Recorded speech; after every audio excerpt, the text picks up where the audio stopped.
Today's episode, we are going to be talking about living in the present, or like we say in our book, the present. This is yet again one of the deepest conversations we'll have. We traveled far to get here just to communicate this to you because it is one of the things that is lacking most, more than likely in your life, and that is being present in every moment, knowing that is impacting your future.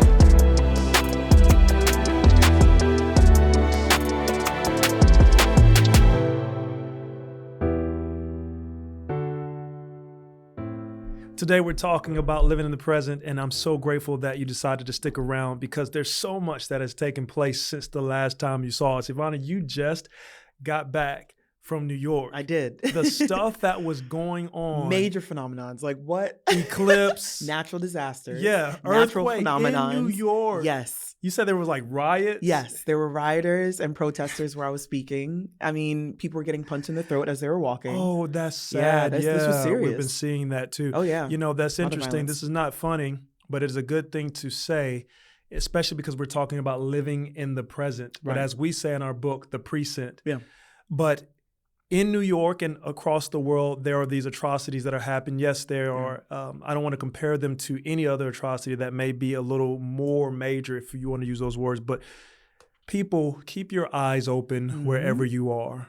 Keep your head up. Be mindful that because you're used to being in your phone or in your own world, that you still live in a world with a lot of people in it. And a lot of people are finding themselves being attacked, assaulted, hurt, women especially, being struck in the face for doing nothing more than not paying attention. Yeah.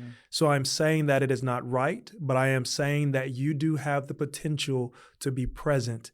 And my wife and I both, we have friends in special forces. I train in Krav Maga, and it's one of the first things we learn is no matter where you are, you need to have yourself be present. Assess everything around you and everyone around you. Mm-hmm. I just thought that'd be a great point to make because our care is for you and we want to see you all safe. Yeah. But again, still crazy though. And it's funny because of the eclipse. Did you see it? I did. That's It was really incredible. cool. In New York, it was very interesting because most of the time, people get the impression that New York is very rude, very direct, very aggressive. It's not wrong. But I will say... I was going to see where you were going with that one. I'm a New Yorker, I know. But here's the thing. They're focused. They are living in the present time that they have, and they know that it runs short. New York and they Minute. know that the metro runs short. If you're late, you're late, and you're late to work, and that can run the whole day, right? Tempers run short. Of course. Yeah. But here's the thing about it. It was so beautiful because when I walked outside to see the eclipse, it became a community. Like back in the day, we used to have block parties, and for all the people up north that used to know what that means, it was one of my favorite childhood memories to go outside, to have the ice cream guy, the guy with the ices, and just be a part of community, you know, playing loud music. So this time, watching an eclipse brought people together in ways that I never imagined. Yeah. I didn't have the glasses. I wasn't going to look into the sun. Or the moon. Well, I'm blind as it is without contacts and glasses. I didn't have the glasses, but there was a woman that was literally You didn't have the glasses? out. Oh, okay. That's what I'm trying to say. Give me a minute. Well, it sounded like you kept saying, give me a minute. All right, go ahead. The woman was passing out glasses, and I was borrowing one from a child. But here's the thing about it. It taught me a moment, actually, now I think about it, about how to live in the present moment and be grateful. I was grateful to look around and see all different ethnicities and cultures looking at this natural phenomenon happen.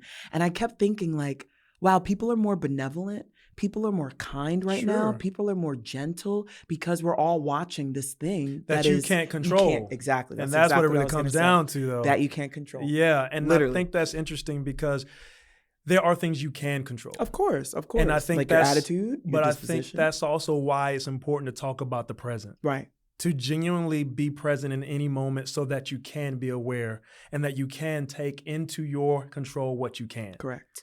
What you can't, you can't. But there are some things that we often think are uncontrollables or unexpected. Right. things that happen in our life. Right. But they're actually things that we did control. Yeah. And we present them into our present. In our book, we talk about living the present. Yeah. Because if life is indeed a gift, then that means it's a present. Yeah. And your present, just like any other gift, has to be given. So that means it's sent.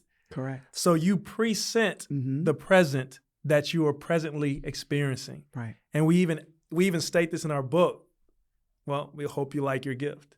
Because a lot of times what we will do is we will blame the circumstance, we'll blame our surroundings, but it really is us. Yeah. And our lack of being aware just how important the present moment is, because we're influencing the future that we will yet call present. Yeah, that's pretty good.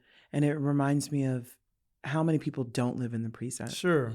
They don't live in the gift of today. They look for, some people are still stuck in the past, so they really can't accept the present of today. Yeah. And some people look so far to the future that they are predicting their present, but they have no idea what it could be. Sure. You can plan all day long to have an event. You can plan all day long to have certain things, even with stocks and investments. Yeah, it happens. And then once something happens that changes the trajectory of what you thought, your expectations, that is a hard place for someone to say, yeah, I'm just okay living in the present. Yeah. Some people are not. And I think that's very difficult, but I also think there's a solution to that. Well, sure. And we'll talk about it a little bit more. But one of the beautiful things that I've started to do was take note of every single thing that I should be grateful for. Sure. When I look at colors, I'm so grateful. There are people that are blind. Yeah. When I hear you, I'm so grateful because I can hear. Sure. And so I think the constant state of gratitude is also something that people have a hard time, especially now, all the pressure, all the frustrations and the need to perform and the need to be successful versus failure. It's like a weight on people's heart, mind, and soul that don't allow them to live in the present, you know? And it's also misaligned desires. Because what happens is we are desiring something that typically isn't even our narrative. Correct. We live in a culture that presents to us narratives that belong to other people. Come on. The scariest part is that we start to see what's presented to us and accept it as our own. And so we don't even know what the present moment for ourselves looks like. Correct. And I'm grateful for what you said in saying that is true, because I was just talking to a friend of mine about the very same thing. It has been my practice, I could probably say for the last couple of years, I would almost call it religious, that I have been grateful. It's in my journal. You've seen my daily, when I'm writing my tasks for every day at the end, it's not just that I win, I'm writing what I'm grateful for. Come on. I think that is one of the first tools that many of you have heard over and over again, but I have to ask you, are you intentionally taking time to say thank you? Come on. We believe thanking God because we really believe that He is that benevolent. Even in the hard times, there are yet ways of escape. There are positives that can be extracted that will help us in the future present. Correct. But being grateful, like Coach Ivana just said, for the fact that you have the ability to see the things that are driving you crazy, that you have the ability to hear the things that just send you over the edge. Correct. But being present sometimes takes strategies. And I think that's the next point that we wanted to make. And that was what I was hoping we would get to very quickly, is that there are strategies. Yes, you may plan, because if you don't plan, you're literally planning to fail. Correct. But just because it doesn't go the way the plan was meant to go doesn't mean that you don't have the opportunity to adjust. Yeah, the second strategy, not just being grateful, is also called agility.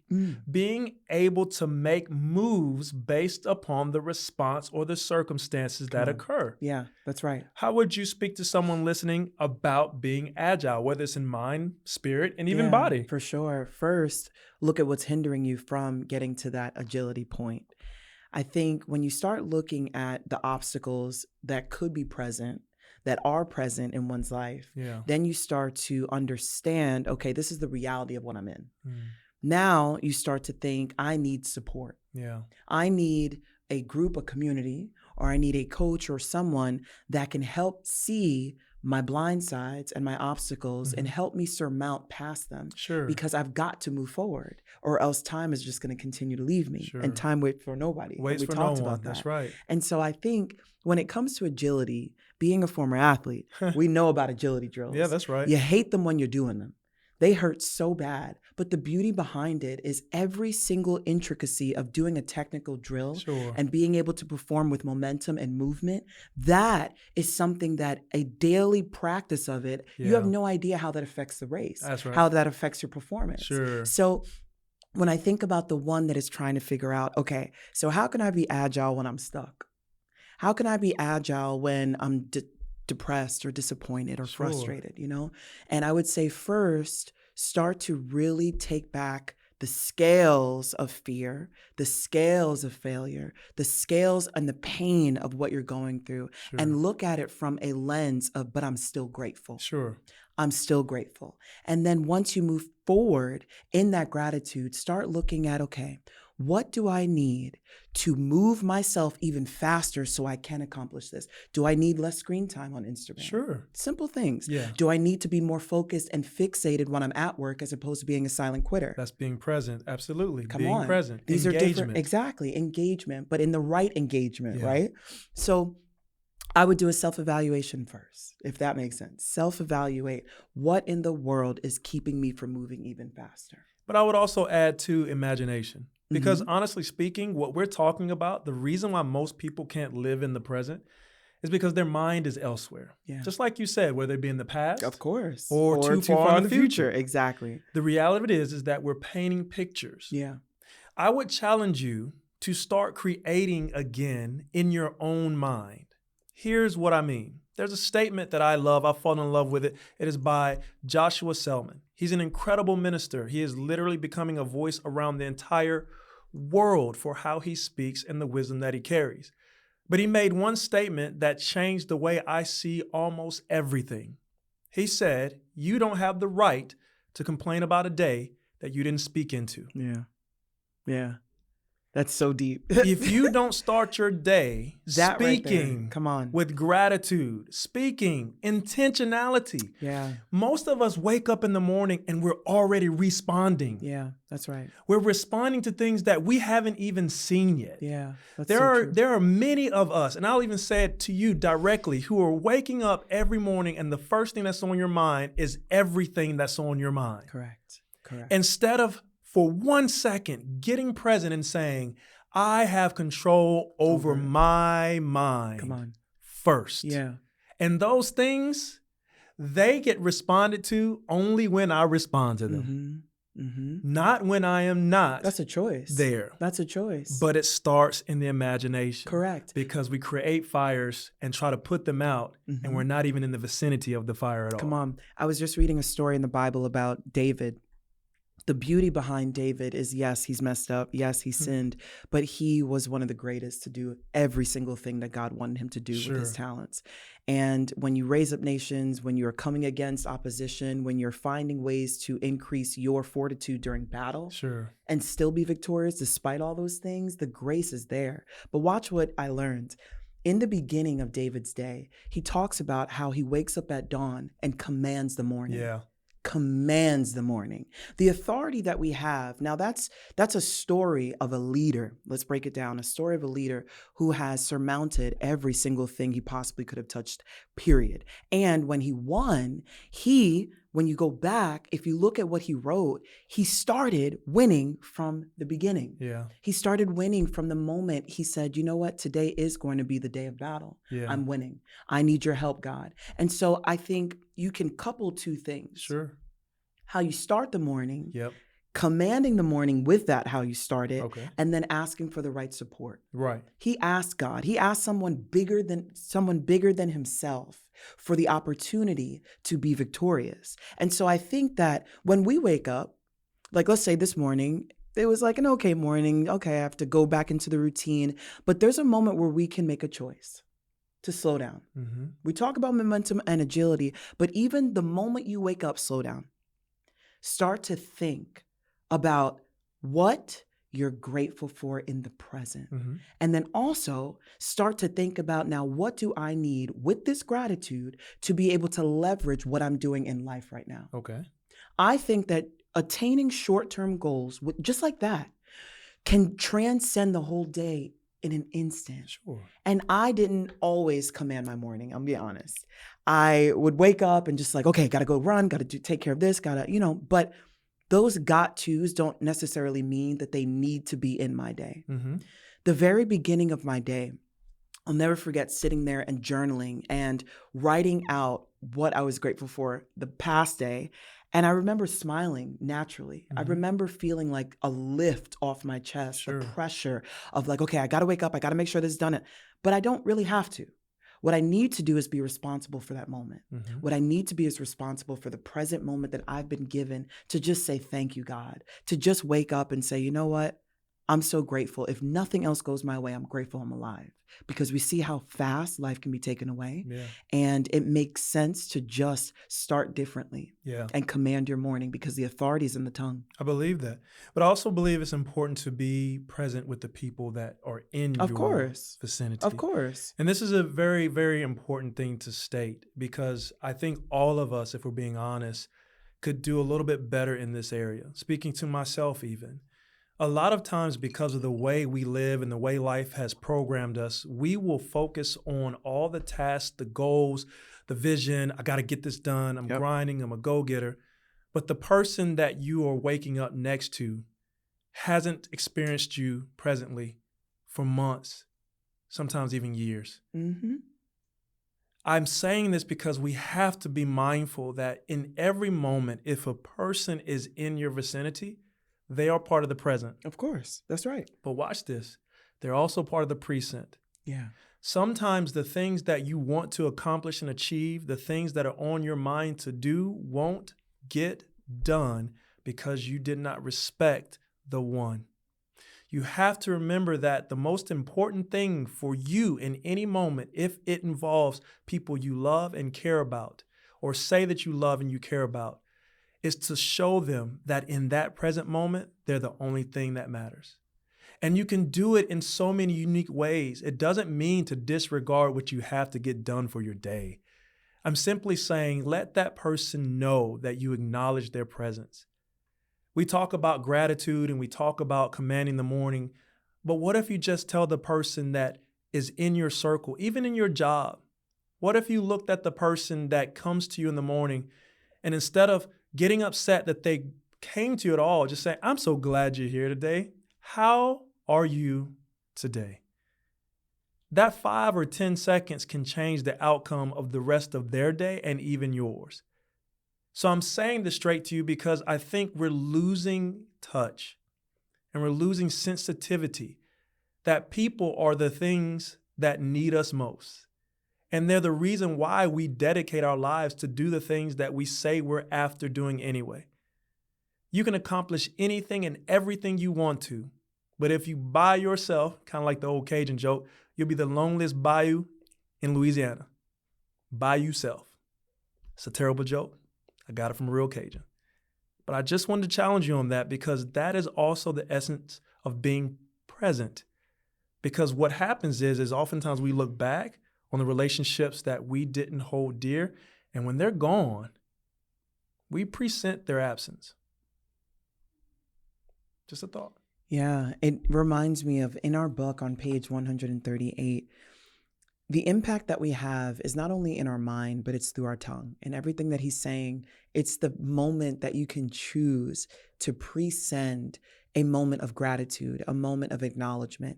And when I think about how you can push beyond the limit and require yourself to imagine a moment, that's powerful. Visualization is not only a technique, but it's a principle. And so as a man thinketh, so is he, right? So when you think, you become. Mm-hmm. Watch this. You can have impact in one lifetime. And to see beyond it, let's think about this. Whatever is true, whatever wins respect, whatever is just, whatever is pure, whatever is lovable, whatever is of good rapport, if there be any virtue or anything regarding worthy of praise, cherish the thought of these things. So when you think about your limit, when you think about the imagination, when you think about visualization, it all starts with you. You have got to be the one. We can't make excuses anymore. That's right. We can't come here and act like we're the victim. You command your day. There's things, yes, we know, that are unforeseen and you did not expect that moment to have happened. But here's the beauty of it. You can still meditate on what is true. That's right. You can still come back and win the respect of even yourself to say, you know what? I'm going to do and think justly about this situation. That's right. It's very difficult. You're not talking to people that are not professionals. Yeah. These are practiced people that have steadily practicing. that have made intention to be professional in what we do for our lives, mind, body, soul, and spirit. So when I think about that, the impulse is when you wake up, you go right in. When you wake up, you get on the phone and scroll. That's right. I walked my client through a series of weeks and months on how to detox the impulse of even wanting to touch social media, as opposed to saying there, meditating, I'm grateful, going outside, taking in the air, getting fresh air before you go into a cubicle all day, and then walking outside and feeling every single moment around you. If it's the birds, you can feel that. The sound travels and sound is light. So when you think of these things, how can you illuminate your morning? Yeah. The sun is shining, and there's other places where the sun's not shining, like London. But, rain and cold. Of course. But the sun could also be within you. That's right, because you have the light. And as light bearers, you have to make a choice. That's right. You have to make a choice. So I think that we have the revelation of you having to make a choice. We have the implementation of, now that I made my choice, this is how I'm going to do it. Yeah. I'm going to do it justly. I'm going to do it with love. I'm going to do it with gratitude. Sure. And then what if something happens that bumps you way off course in your day? That's right. What do you say to that person? If something bumps you, we kind of spoke about it briefly, and that is about being agile. And I wanted to say this because this is a great point to make, especially as we close today's episode. Sometimes the things that shift may be a notification that you need to shift to. We talked a lot about being present. We talked a lot about presenting. We talked a lot about presending. But sometimes, just being honest, the best move you can make is to actually get yourself out of the situation. And I don't mean like I'm looking for an escape. I mean, it may be to protect and preserve your mindset, your imagination, the way you think. You may have to extract yourself. So what if agility for you may mean, if this is not a great environment, if I am not being supported, if I'm not being seen, if I'm not being heard, if this is potentially damaging or detrimental, then I must remove myself. Here's what I want to say in a very simple statement. I listened to Stephen Furtick, an incredible preacher, once gave a message talking about the lateral pass. And he spoke about the reality of football as the analogy. Oftentimes, for any of you who know anything about football, there is a point where a pass must be made, but it is not in the direction of the end zone, but to the sideline.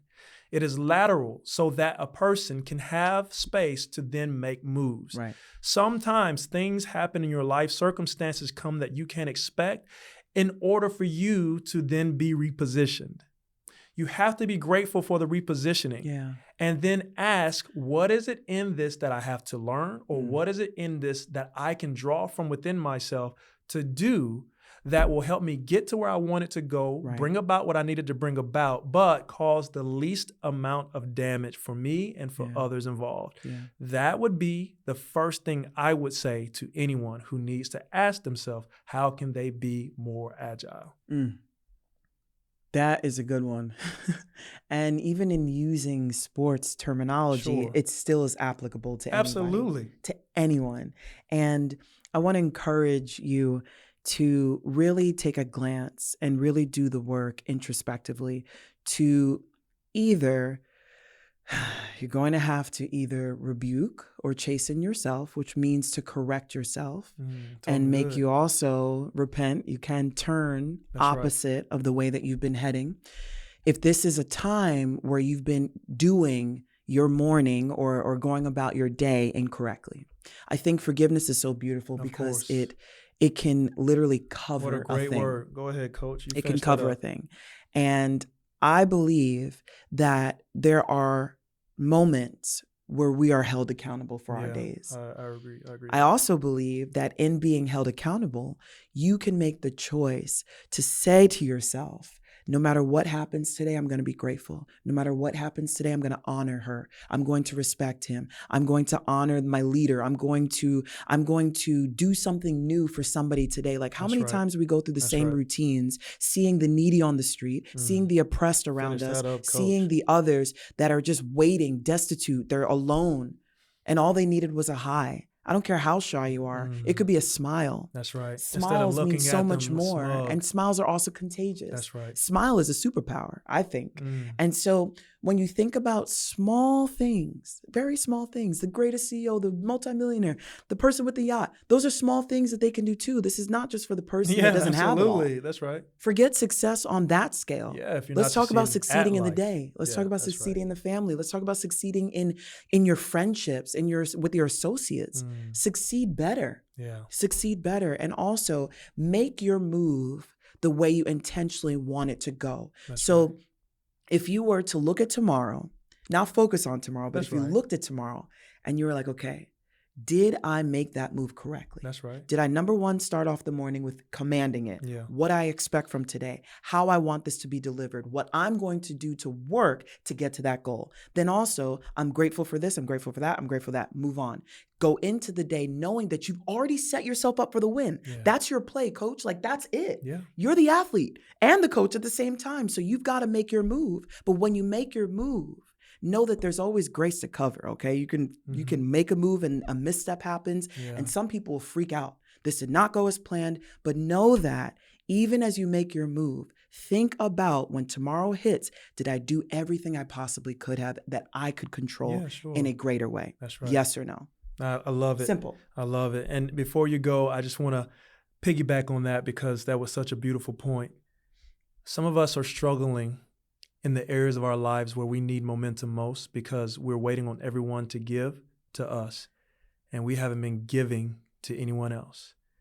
Intentionally give, one of my favorite scriptures, give and it will come back to you. Yeah.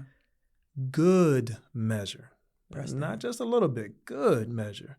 Pressed down, shaken together, and running over, watch this, shall others give to you. And that is an analogy on leaves in a bag. When you put leaves in a bag after raking them, you press them down, shake it, and you have room for more until it's running over. So I hope that encourages you today. We're so grateful. Thank you for spending time with us. We've been traveling so much. You could probably see it on our faces. We've been working hard, diligently trying our best to inspire and give courage to anyone and everyone who will let us do it for them. Yeah. So I want to encourage you today, if you are inspired by anything we've said today, leave comments, hit that subscribe, share, but think about bringing us before your team. We are keynote speakers and presenters. We have seminars that we can bring to any platform where we can help your team find courage, inspiration, see beyond where they are in their position and find a unique purpose that will propel not only them, but you and your company forward. I would love to have a chat with you, and I know Coach Ivana would do the same. Check us out online, our website, aspirehigherlife.com. Find out more or schedule us, and we will love to have a communication moment with you. All right. Thank you, Coach Ivana. Great job. We made it. We did a great job. Great points. Proud of you.